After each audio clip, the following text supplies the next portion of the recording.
2 పడవల మీద కాళ్ళు వేసేవాళ్ళు. పైకి భక్తి గలవారే అవుతారు, కానీ వారు దేవుణ్ణి ఆధారం చేసుకోలేరు. కానీ దేవుని సన్నిధిలో దేవుని ఆశీర్వాదాలు రుచి చూడాలంటే ఏమి జరిగినా, ఎలా జరిగినా ఎవరి మాట వినకూడదు.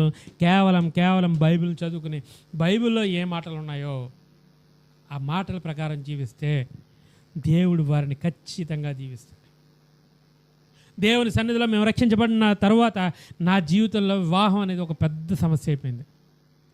నా తల్లిదండ్రులకి మా అత్త, మా మేనమామ భార్య, నీ పిల్లలకి పెళ్ళిళ్ళు ఎలా అవుతుంది, మీ అబ్బాయికి పెళ్ళి ఎలా అవుతుంది, ఏ కులం తక్కువ దానో జాతి తక్కువ దానో పెళ్లి చేసుకోవాలి అని చెప్పి ఎంతో బాధ పెడితే మా అమ్మ కుమిలిపోయేది. కానీ దేవుడు నాకు ధైర్యాన్ని ఇచ్చాడు. నేను నిలబడ్డా. నేను పెళ్లి చేసుకుంటే మారు మనసు పొంది మందిరానికి వచ్చే అమ్మాయిని పెళ్లి చేసుకుంటాను అన్నాను.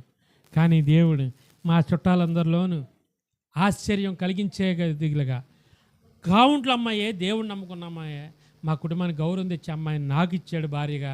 నా తమ్ముడికి తన పెళ్లి చేశాడు భార్యగా. అలాగే నా మేనల్డికి కావుంట్ల అమ్మాయిని ఇచ్చి పెళ్లి చేశాడు.